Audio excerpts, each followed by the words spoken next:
I know that term from the rap world, like based, but I didn't know what based means, but I've heard it used a bunch of times, and it's always a positive. Based is all about being yourself and not caring about what anybody else thinks. I don't care, I'm based.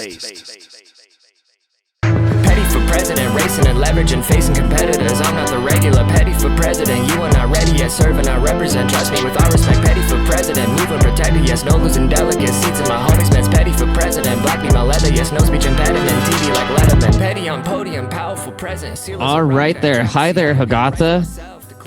Hi, how are you? It's Hogatha. Hogatha. Okay, I was going more with the European approach. My bad. I like that. It does sound fancy. It does sound fancy.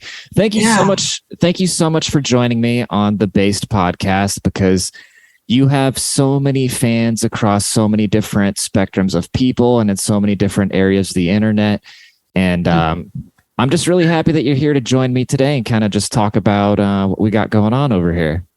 Thanks for inviting me. I always appreciate when I hear my point of view or anything. Yeah, well, you look absolutely breathtaking. This is the first interview that I was nervous for. I was sitting here doing my breathing exercises because I was so excited to have you on. And, here you are in the flesh. So first and foremost, I just want to say I'm really happy to hear, because you kind of had a health scare going on there, and looks like you're back better than ever, as beautiful as ever. And so we're all just very happy to know that you're up and running and you're feeling great again. Thank you. Yeah, it was, I had a heart procedure. I had a triple bypass. I went to the doctor and I didn't even know I had a heart attack. I went in for breathing issues, and they said, "Ma'am, you've had a heart attack." And I went, "My goodness." And they admitted me right away. And next thing I know, a couple of days, I'm on the table and they're cutting my body up, and but I feel great. So anybody, if you have a heart issue, don't be afraid to get it done. I mean, I'm so young. I'm only 52, and I had to have this done. And listen to your body, people. Listen to your body. Did they use your proper pronouns when they brought you in there? Were they respectful of you? No, yes, they were. They get your ID, and I don't know. I live in California. We might be a little more sensitive here, but they were some of the help. Because I wasn't allowed. I couldn't wear my wig. Well, I could, but I was just so sick, and I was tired after the surgery that my wig stayed in my bag. And some people would come in and call me sir. And, it hurts, but, I understand. They don't know any better. They barely speak English. So I had to tell them, no, it's ma'am. It's ma'am. Well, that's really nice of them. So I'm actually from Seattle, and they're really good about that kind of stuff, because I was actually having some testicular pain. And so when I called the men's center, I was really impressed that they asked me what my gender was. So I thought that was very, very polite of the Seattle University of Washington Men's Center to double check what my gender was for my testicular pain. I was very impressed. Well, very progressive. I do like Seattle. I used to be a truck driver, and I was up there quite a bit.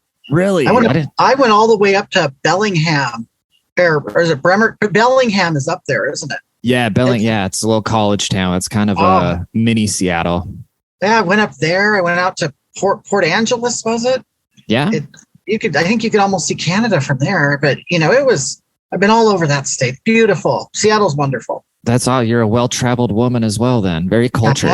I am. Thank you. And so my goal for this podcast, I wanted to talk to a lot of the creators and get to know the people behind the scenes a little bit. And so you go live a lot. You're constantly putting out YouTube videos. You're going live on TikTok. I see you on Instagram. You're creating your own memes. Are you doing all that yourself? Do you have any sort of production, any other women that work with you, any sort of empowering situations, or are you just a one-woman show? You know what? I'm a one-woman show. I'm a strong, independent woman, and sisters do it for themselves, and I'm doing it. And, I saw a market out there, and I decided, I'm going to get out there and do it. And, why not? The kids are doing it, and I sit at home, I live on a fixed income of disability. And I got, you know what? Why do I got to lay in bed all day? I can get on the Twitter and Facebook and do stuff. And you know what? To my shock, it's really something's happened for me, and I do it all myself, and I learn as I go. So what's your message for other women that might not feel as empowered to go out there and spread their message? One thing, first of all, you don't need a man. And this is for the cisgendered heterosexual woman. You don't need a man. And you can get out there and know your power because it lives within you. And just get out there and do what you know. They always say, you do you. Do you, and you live your best life. And, the rest will follow, really. Just do what you do best. And you know what? It's in you. We're the life givers, really. I mean, life springs from between our legs, and you have a lot more power than you think you do. So don't let the men overpower you. Don't let them think that you're a big nothing or you're just, a sex toy, really. And so you're more than that. You have a lot of power, and I women, just do it. Get out there and do it. You only live once. Did you ever face any sort of sexist remarks or anything like that when you were a trucker? Yes. One thing that's really weird is, and I don't know if maybe she did that. She was a cisgendered woman, and she approached me at a rest stop once, and she climbed up on my truck, and she asked me she called it commercial company, if I wanted some commercial company. And I'm like, what does that mean? And then I thought about it, commercial company. She was a lot lizard. They call them lot lizards. And I'm like, commercial buying something. So I'm going to purchase your company. And then she opened up her trench coat, and she had a big dildo and a lube, bottle of lube in it. And I went, oh my gosh. No, you know what? I am a lesbian, but I don't put phallic objects in me, because why? Why would I be a lesbian then? You know what I'm saying? And so that offended me. And a lot of the men, and I'm, the ones that identified as male, I don't know, I slip up myself. And, but what appear to be a traditional man, I would see them at truck stops, and, they whistle at me, and, they get kind of lonely. And when they see a woman, walking by, it's like a dog seeing a bone. So a lot of times they would, grab me as I'm walking through the truck stops and stuff. And it was just, It was a lot. Terrible. They should not just be grabbing women like that. That's not right. But, these men, half of them don't bathe. They stink. They're overweight. They're just desperate. And they just, like I said, they see a woman and they're like, you know what? There's candy for me. But you know what? I let them know several times, you can't touch. A fun fact, this is the first podcast that I showered for, because I knew that there's going to be a woman. I wanted to be polite and present my best self, because usually it's just kind of me and the meme guys just shooting the shit. And pardon me if I'm using kind of abrasive language there. You don't have to flatter me, Rodney. I could see you're a handsome man. I bet you bathe for all the women you're banging right now. Yeah, I try to. I think I try to be very respectful of women. I kind of have this abrasive online persona, but I really do respect the ladies. There was actually an incident. I want to ask you about this. There was an incident here in Austin with a female stand-up comic, and she got assaulted on stage. And basically she got ran up on, and some guy hit the microphone out of her hand. So now they're kind of talking about teaching all the women self-defense. And I kind of made a remark saying, I don't think we should put it into people's heads to try to fight crackheads. I think we should more push the narrative to try to acknowledge the danger and avoid it. So what's your thought on, as a woman, when you're kind of faced with potentially violent situations? Wait a minute. So she's on stage and a man tried to assault her, and they're saying she needs to protect herself? Yes. Yeah. But it's so funny. When that came out about Dave Chappelle, a guy going on stage, he even had a knife. No one ever said, well, Dave Chappelle should learn self-defense. No, men should not be attacking women. It's the men doing it, not the women. I agree 100%. I mean, why does a woman have to learn combat or anything or get a weapon? But me, this is what I have. And I used to wear this early on to teach women, sort of a self-defense. I usually wear a rape whistle, and I probably have it right. I don't have it right there, but I wear a rape whistle, and I used to wear it on the city bus when men would grab me and cat call me and stuff. And it's a great tool. It's, it lets them know that you mean business. And if they go a little too far, I put the whistle in my mouth and blow it, and it alerts people, and everybody will turn and look. So I suggest women get a rape whistle, because men really do react to that. Does a rape whistle have a different ring than a normal whistle? Is there any sort of difference? Like, is there a special rape whistle that people can purchase, or? Well, they do have ones. Mine is like a bright orange. So the perpetrator sees the whistle, so they see it as a threat. They're like, what is that? So it gives them one chance to respect you. But then in the case that they do disrespect you, you could blow the whistle. And what it is, it has a high-pitched sound. And it's funny, because I don't know how old you are, Rodney, but when I was in school, we had yard duty teachers that had whistles, and they would blow the whistles for the kids, kind of like a dog. Yeah. That's what I was thinking too. We remember that sound, and you hear that whistle, and you just all of a sudden you're at alert. And that's really what I use for the men. And yeah, they just, because we don't really go through life hearing whistles that much anymore. That is I true. heard them a lot as a child. So it really gets people's attention. How, do you ever do any sort of shows? Do you ever go and perform for like an audience, any sort of runway type shows or anything like that, where you really have to worry about somebody getting a little too hungry? No, but the funny thing is, I'm up for the challenge. I am, because I originally did all of this as basically a therapy. My psychiatrist said, Hogatha, you need to get out there and make yourself vulnerable and trust people again. I was a shut-in, and I've come the past 2 years. I've come very far, and I would absolutely love to try it out, get on stage, see what happens. I heard there's a really good scene in Dallas right now for that. Really? Is it in Austin? No, in Dallas. Oh, because Austin's very progressive, and I know they're very accepting of the LGBTQI plus community. Yeah, I saw some videos that were going around yesterday. It's really just beautiful stuff about basically it was called Drag the Kids to Pride, and it was basically a bunch of women performing for the children, just opening up their eyes to it. And I was wondering if that's ever something that you've been interested in. Oh, to perform for children? Yeah. Well, you know what? I'm not opposed to it, but this is the thing. The children need to learn this stuff. And you know what? I'm going to tell you, I've seen a lot of girls leave their mothers' homes, and they're just fat slobs, and they don't know how to be sexy or nothing. So the queens might teach them a little something about being a woman and being sexy.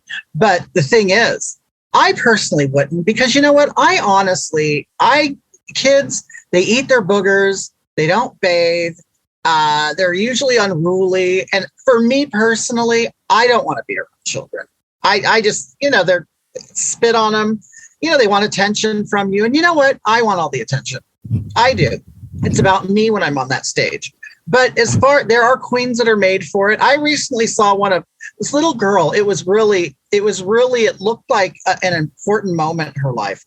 She is slipping in a dollar bill into this queen's panties. And in the back, you could completely see her butt crack. And I thought, what a beautiful moment.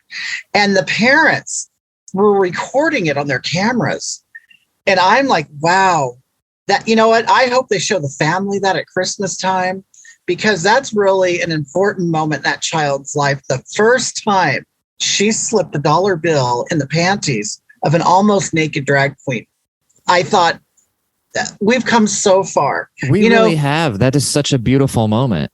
It is. And you know what? What a wonderful time it is right now for anybody under the LGBTQI plus community. I mean, gays have fought so hard to be accepted. And look at us now. Children are accepting us. They're giving us money.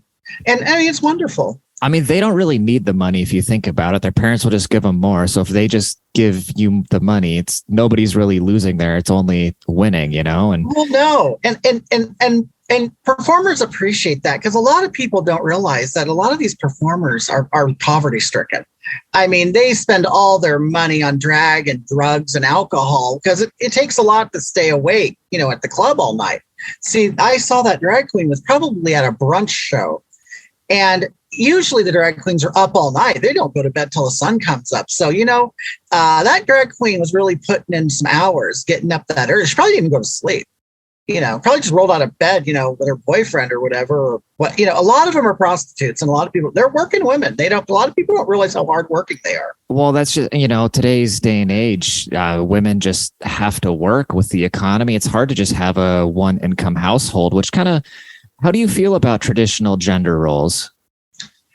Wow. That's really difficult. I mean, because we've made it this far, right, as humans with traditional gender roles. But we're changing as a people and as a culture. And I can wrench under a car. I'm pretty good at tuning up a car and changing oil, and I'm a woman. Is that something you would do? So if you had a husband at home, would you be okay with taking on the responsibility of changing the oil in the car? Well, let's be honest, Rodney, I haven't seen many men who could do it themselves. And it's like, yeah, I can get on a creeper and roll under a car, and I could do all that. And I can get up and make dinner that night. And I could sew clothing. And it's like, wow. No, I think we're at a time now we can start ditching the traditional roles. I don't see a problem with that. I mean, come on, women are working in the sewers and they're window washers up on skyscrapers. And I mean, women are doing everything. So, yeah. And I think a lot has to do with, reasons being like women like yourself that have just been trailblazing and just opening up those doors and just empowering the other women to just get out there and hang with the boys, whether it's physical combat, changing oil, or climbing skyscrapers, whatever it may be, war combat itself. And so I think you should really feel proud about what you've been doing for the women out here, because you really are a leader in the community and really just setting a standard.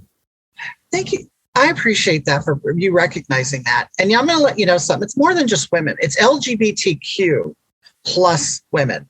I recently saw. Well, there's no difference. So, you know what I mean? I didn't mean to be non-inclusive, but to me, there's no difference at all. A woman is a woman, Well, but a lot of you like the labels. You know what I mean? It's like pronouns, But I personally I don't do the pronouns, because if you can't look at me and see a woman, then I'm offended.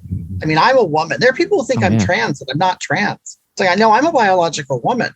Right. And so I get offended, honestly, when they ask me my pronouns. And you should. That's very rude. I mean, I don't know what kind of blind, stupid son of a bitch would look at you and not just know, Well, yeah. And, I'll tell them, I'll be online doing a show. I'm on all the time. And they'll ask me, what are your pronouns? I said, really? Do you ask your grandma her pronouns? Imagine someone going up to your grandpa and saying, hey, are you a ma'am or a sir? And it's like, come on. You know better than that. What's your favorite platform? I'll tell you, for some reason, what's really working for me right now is TikTok. But TikTok's pretty big.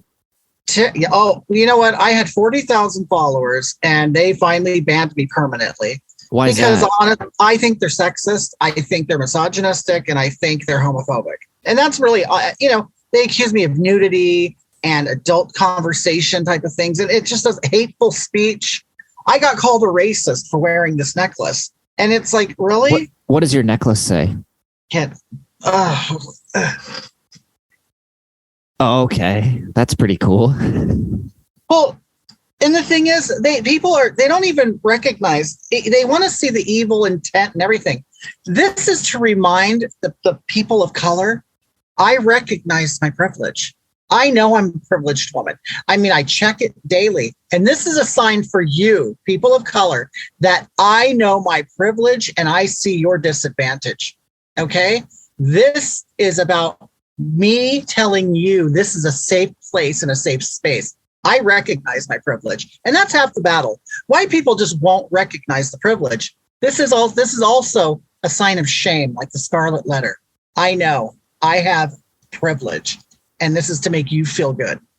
Yeah. And I think, it's very hard for minorities too, to just think for themselves. So it's best for us white people to just always let them know, like, yes, we are speaking for you and we will look out for you and we will bring these issues to the forefront for you because that's just what we're supposed to do as white people, I think. Well, Rodney, it's up to us as white people to go after our own people and say, you can do better. You can do better. Yeah, and, accountability. Accountability within our own communities, but this is the thing. I'm 20% Latinx. Okay? Oh, I didn't know that. Wow. Yeah, 20%. And I'm 2% African, but that doesn't mean I'm Black. Okay. But people will say, oh, so you think you're Black? I go, no, I know I'm not. I'm just telling you a fact that I'm 2% African. And whatever that means to you, I wear my African earrings with pride. Well, that's very, I think that's very great of you that you are acknowledging your heritage and you are proud of it, even though you are a marginalized, even though that makes you even 2% more marginalized than before. Right. I think that's great that you're so prideful of that. Well, and I recognize because I am white, I start up here, right? I start here. But see, if I was a person of color, I start down here. Right. But I'm up here and, Latinx drops me down, lesbian, disabled. I found out I have diabetes too, so that, I'm getting further down that ladder, Wow. But the further down that ladder you come, it's kind of like the higher you're getting in just as far as being a brave person and a leader, No, that's true. And, and that's why I talk about it, because I want the people of color to not be threatened by me or my whiteness. I know that happens a lot, and I want them to know, you know what, I'm not one of them. And that's really why I do what I do. It's because I know a lot of people of color are very sensitive, and I want them to know I am here. Like I said, I'm a safe space, and I'm no threat. I don't judge me by the color of my skin. So I kind of want to ask you a little bit more about your live streams, because you tend to do, and just, well, kind of, I guess let me ask you this. How do I frame this question? Because you said that you're disabled, and I know I've seen you mention before, it was very brave thing of you to be so open about it, but that you aren't able to work. And so I'm just kind of curious, are you able to get by, when you go on your live streams and stuff like that, do the broke boys pay up? Are you able to make a living by sharing your message and being as brave as you are? I guess what does your financial situation look like?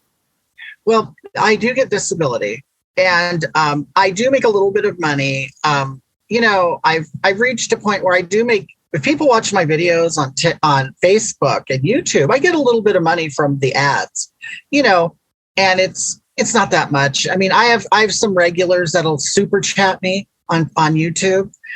That probably every 3 months I might get $100. It's not a whole lot. Do you have TikTok? What?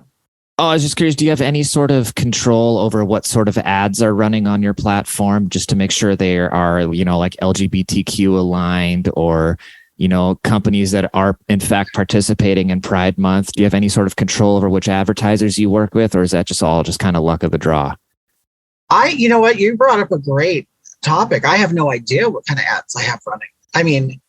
I don't think like the Republican Party would run an ad on my videos, would they? I don't know. I don't know. Honestly, I don't know. I don't know how that works, to be honest with you. So that might be something to look into, because you don't want to be, racist by association, but just having a Republican ad run on your video that you have no control over, because that would make you a racist. I didn't even consider that. I got to check into that. I probably should watch the videos and see what commercials pop up. Yeah, I will watch the next one, and then I'll give you a call and let you know that they are safe. But I'm sorry, I did kind of interrupt you there. You were talking about when you're doing your live stream on TikTok, then you get some donors as well. Yeah, I go on, and people will start sharing my live thing, and all of a sudden the numbers start going up. They start going up, and I realized the more numbers you have, the more people are throwing pennies. It's like throwing pennies in a wishing well, right? So you have like thousands of people watching you, and I'll get thousands. And before I got completely banned, and people are throwing pennies at me, and it was getting to the point wherever I went live, I'd be making $100 a day. That's really wonderful. That is a beautiful thing. And that's just terrible that they're trying to, I mean, you're just a businesswoman and they are trying to, this country, it's just insane how this country will not let other people try to come up the economic ladder. Like when a young woman is just trying to build her business and garnish her audience and then put out great informative content that's empowering other women, they strike you down and ban you. That's unacceptable. And not only that, see, this is what I don't get is TikTok keeps part of the money. I mean, they get a cut of it. Trust me, they get a cut of it. But you know what it is? It's called bully reporting. I get a lot of the cisgendered Republican Christian men. They will report me. They're a special breed, I'll tell you. And it's like they got nothing better to do than report me. And it's like they report me for the most horrible things. I'm like, I'm not even doing these things. So they'll interrupt my live stream. They'll say, oh, you were adult content and stuff because they don't want to hear a lot of people. Okay. I do a lot of educating on there about me and my wife. We haven't talked about that. I have a wife and she's transgender. Oh, wow. And, there are people who, for educational reasons, want to know, like, sexually what we do. And I try to clean it up as much as possible. And I do. I call some body parts a clam, some a bean. You know what I mean? And I'm very G-rated about it. But it's the cisgendered white Republican men who constantly are reporting me. So I finally got a permanent ban. And I'm starting up again. So it's a little hard. When you get a permanent ban, does that mean how can you get a permanent ban? Because you can just make another account, right? Yeah. Now, I think what they do is they're not as strict to say Facebook, Twitter, or Facebook. I'm on my last leg with Facebook. I can't get on Twitter no matter what. Trust me. I've tried a million ways to get back on Twitter, and I can't. Do they just get the IP or something like that? They get back to the IP, or? Yeah, and I know what I think I'm going to do. Do you know what an Obama phone is? We have those on California. We have like these canopies on the corners with a person underneath it, and they you've never heard of it? Oh, it's been a while since I've heard of an Obama phone. They're giving them away like they're free. They're free. So I live in an area with just a lot of disadvantaged people. So there's lines at these they're like pop-up things, and people are well. Anyway, I'm thinking about getting one because I can qualify for one, and then I'll have a whole new phone number. If I have a whole new phone number and then I use it, I can then get back on Twitter. But so that's all you need is a different phone number. That's because anytime they want my phone number and put it in, they go, nope, you're not coming back. Now, TikTok's a little more lenient. The funny thing is TikTok is quick to get rid of you, but they kind of allow you to come back.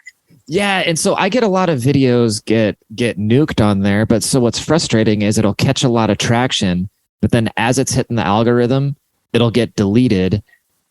And then once it gets deleted, I'll appeal for it and they'll bring it back almost 90% of the time. But then the video just stopped losing any sort of traction. So somebody just basically puts the brakes on it. So it's really hard to grow. And I believe that's happening on this new account of mine. It's so slow to grow. But you know what? I'm an honest woman, and I'm not ashamed to admit it. I bought followers. Really? You need 1,000 followers to go live on TikTok. And I'm like, I got to go live. You're not going to silence me, TikTok. So I paid $20. I got 1,200 followers and I went live. And then you know what happens? They start sharing it and you get more followers. Hogatha, you're just your honesty and your bravery and the way you are it just shows you must have just lived a life of just breaking barriers and being the first one to say things and just be open about who you are, because I've never heard anybody just come out and be like, hey, I bought some followers and have it make that much sense. Well, this is, it's, I'm myself regardless. I come out, I look the way I look. I'm honest about who I love. And my life has never been better being myself. And you know what? I'm not going to lie. I want to help women succeed. So ladies, if you're having problem getting live and making money on TikTok, buy some followers. You can do it on YouTube. You can do it on Instagram too. I haven't done that though. My Instagram seems to be really taking off right now. Yeah, I try to share a lot of your stuff just because I think it's very important to get the message out there and for you to get as much exposure. And so I hope a lot more people will share your stuff.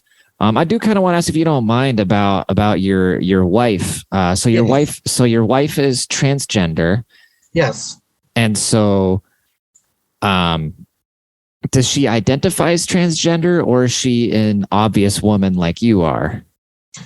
No, this is the thing. We've been together for 10 years, and, we're just like any other couple. We're a normal couple. We have our ups and downs, and we're going through a thing right now. Okay. When I met her, she was a transgender woman, and she actually has the bottom surgery and everything. The thing is, she has recently been identifying as a heterosexual man. And so she has more of a masculine appearance. And the thing is, I told her, I said, her name's Marquina, and I still say her because I married a her. And you know what? I'm a lesbian and you're my wife. And I said to her, I said, Marquina, I go, if you decide that you're now a heterosexual man, that makes I'm no longer a lesbian, and I don't want to give up that identity. What am I supposed to wear? Just a normal blonde wig. And, I love my pride, and I love to tell everybody. I mean, like I tell people, if I don't wear my rainbow wig, how do you know I'm a lesbian? So I like it. I love, but this is the thing. So she's been identifying as a heterosexual man, and she's letting facial hair grow. And I don't know. I don't know what to do, but just like heterosexuals, there's lots of been heterosexual couples where the man decides I'm a transgender woman and becomes a woman that she was meant to be, and the wife stays in the relationship and she becomes a lesbian. I think it's beautiful, but it's very hard for me as a woman, a lesbian woman, having my transgender wife say that she's now a heterosexual man. That we're still going through it and working through all the problems and stuff, but I don't know. I don't know what's going to happen, but I can't preach tolerance without being tolerant myself. So because I guess that kind of gets into a difficult territory, because once you're entangled with another person, and if that's affecting your personal identity, wow, gosh, you are just like an onion. We just keep peeling back these layers, and I just keep getting more and more inspired and finding out more things that I'm just so clueless about, need to learn more about. Well, that's what Pride Month is all about. We're in June. We're right at the beginning of Pride. And you know what? You can call me, talk to me, text me, whatever, all the rest of June, and ask for, I can give you little tidbits of information, and really, so you can really understand what's going on with our community. Yeah, because it does, from just because I'm a racist. It's not like I want to be, I just am, you know what I mean? And I'm also sexist, and I'm about 6'2". You can see my skin complexion. So I have to face my realities with my identities of who I am. And with that becomes a lot of ignorance. And I just don't understand a lot of things. You know what I mean? So I'm really trying to break out of my racist, straight male little box. You know what I mean? And I'm really trying to learn about the more intricate relationships and see if there's little things I can take from those and insert into my own life and really learn from it, So I appreciate you offering your expertise on these issues. Did you say racist? Well, I mean, I don't actually have any sort of hatred in my heart towards anybody, but I am a white male. Oh, okay. So you're not, okay. So yeah, I mean, as white people, we do have, ingrained racism, from our DNA. Right. Just like people of color have historic ingrained trauma. Right. So, but, if you recognize it and fight it, I don't judge you, because, we are, white people are naturally racist. So, okay, right. I thought you were like, burning crosses and wearing a white hood and stuff. But no, but it does. I mean, I feel like luckily the more I just admit that I am racist, the more racist I can actually be. You know what I mean? Because I am acknowledging it. And for the fact that I'm acknowledging it, it's totally okay to just groups of people together and make general statements about them. You know what I mean? So it's kind of a beautiful progressive thing. Well, I mean, I guess acknowledging it is the first step of healing it, Yeah. That's the advice I would give you. I mean, like me, I wear this, because I wear this to disarm, people of color into thinking that I haven't made it this far. They could have seen me, oh, you're a racist. We all battle. My wife is black, and that, doesn't mean I have to actually control my speech around her. Like I would never, ever be in the store. We're shopping for produce. I may want watermelon, but I would never bring it up to her because I don't want her to think that I think she wants it, because is it ever a hard dynamic? And just to kind of give you a heads up here, because the lovely folks at Zoom, they only give us 40 minutes. So we got about 3.5 minutes left here. But I just want to ask you one real quick thing here. With you being a marginalized woman, and then with your wife identifying as a straight male but being black, is there kind of a weird power dynamic between who is the more oppressed one between you two? Or like, how do you guys settle arguments? Well, it's not, we don't really, compare oppression, but it's just, if you're white and you're with a person of color, specifically black, you go to restaurants, people automatically look at me and want me to order first. It's right. You probably get special treatment being a lady as well. So, you got to kind of acknowledge that you probably get free drinks and stuff like that. So I do. And it is my duty to redirect the people. When we go to a restaurant and someone says, ma'am, what would you like? I go, you need to speak to her first. I always redirect it to Marquina because, she's, people kind of a little more sensitive to that. If they're not first, then they think they are being, discriminated against. And I never want them to feel discriminated against. So I always make sure, I don't want to say I treat her like a child, but I do take a nurturing approach like a mother would, because I don't want. That's the woman in you too. Like that's probably comes natural. Yes, it is. And it's also being more enlightened. And I know how other white people feel, but people of color do that too. They're kind of racist too. I've heard them say they don't even like, I've heard black people say they don't like serving black people because they don't tip them. I'm like, well, that's awful. So I got to look out for people of color as well, having implicit biases toward other people who may look like them. Wow. How could that? You are, I can't tell you enough how impressed I am by just everything you're doing out here and just your mental, I don't even have a word for it. You are just so progressive where the word doesn't even exist for it yet, because you are just opening up my mind. I feel like I'm opening up this third eye and just acknowledging things that I would have never even thought about. Compliment. So, thank you, Rodney. Thank you. And so I just really, like I said, our time is winding down here, and I really appreciate you coming on here and blessing the folks with your presence, blessing me, educating us.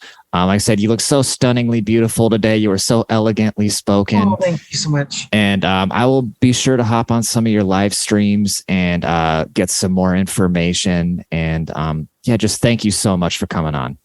Thank you. And I'm always here for you, Rodney. If you need to learn something, I'm always here. We can all do better.